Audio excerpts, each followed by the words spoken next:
A very good afternoon, my dear students. Next, we will move on to the classification of the sedimentary rocks on the basis of formation.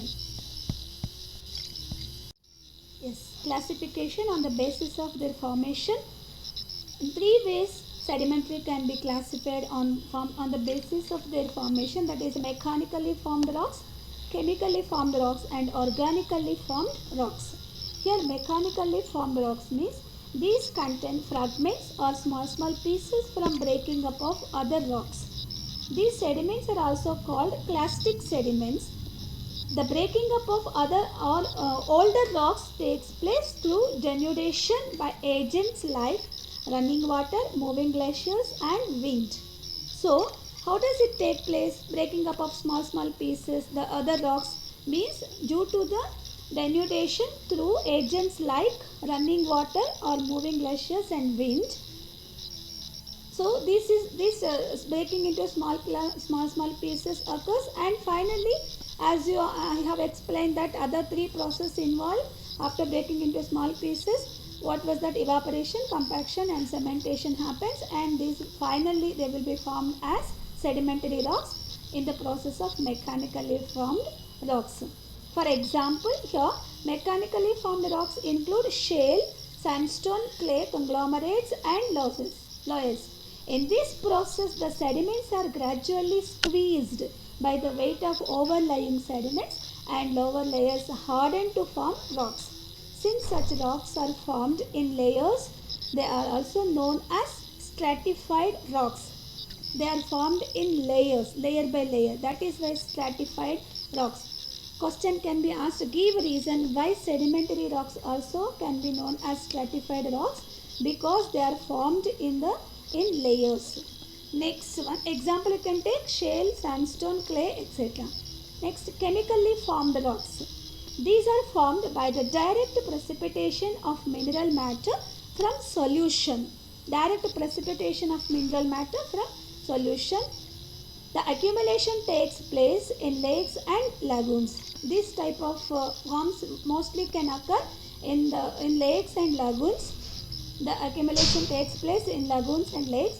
They are compacted through evaporation. For example, gypsum and rock salt and potash. Rock salt is found in Dead Sea, Aral Sea, as well as in Sambar Lake in Rajasthan also. So these are all the best example for the chemically formed sedimentary rocks. Next, organically formed rocks. In the word itself, you know the meaning. These rocks contain remains of dead plants and animals. Here, each and everything there is a keyword connected with a keyword. Mechanically formed rocks means breaking into small fragments through the agents like wind, glaciers, or running water. They break into small pieces, and layer by layer they will be formed, stratified, and it will convert as rocks. Chemically formed rocks occur direct precipitation of mineral matter from solution, and organically means with the remains of dead plants and animals. Limestone or calcareous rocks is formed by skeletons, shells, and animal remains. It contains large proportions of lime. The rocks like peat, lignite, bituminous, and anthracite are termed as carbonaceous rocks. Other types of organically formed rocks are silicaceous and rocks formed due to dominance of silica content. Next, chalk is a form of carbonate rock. It is formed due to precipitation of carbonate materials.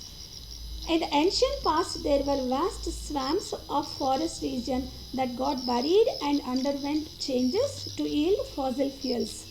Of course, these remains of plants also will be converted as rocks. That is why the question can be asked, which type of rock is connected with remains of plants and animals or fossil fuels, means it is only sedimentary rocks, not igneous rocks or metamorphic rocks.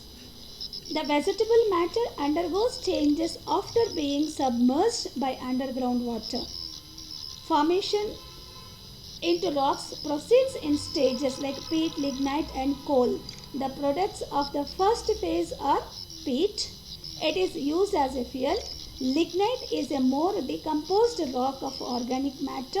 So, for example, here the vegetable matter undergoes changes after being submerged by underground water. It takes some thousands of years, my dear students. Vegetable matter, the remains of vegetables, undergoes changes after thousands of years. Step by step, they will change into different forms. First one peat, first change into peat. Next one lignite, next coal. The products of first phase are peat. It is used as fuel. Lignite is a more decomposed rock of organic matter. It is also used as fuel. Several new products have been obtained from these rocks in recent years, including wax and resins. So these wax and resins are brought from the vegetable matter, a kind of sedimentary rock.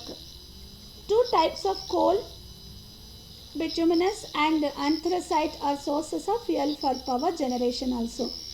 The remains of animals and plants which have become hard and turned into sedimentary rocks or fuels such as coal or petroleum are known as fossil fuels. What are fossil fuels? You can frame as a question here. Okay, these are the different types of rocks on the basis of their formation: mechanically formed, chemically formed and organically formed. Next, classification on the basis of agents formation. Agents like river water or glaciers or winds, these kind of agents which transport and deposit, which are formed because of this transportation and deposition, those are called as basis of agent, classified basis of on the basis of agents formation. First one, riverine rocks are formed by the alluvial deposits brought by the flowing water of streams. Alluvial deposits brought by the flowing water of streams, there will be, which are formed the rocks, those are called as riverine rocks. Next one, lacustrine rocks are found on the bed of a lake corresponding to successive periods of deposition. Successive periods means again and again these which are formed on the bed of the lake. The rocks which are transported and deposited and formed on the bed of the lakes.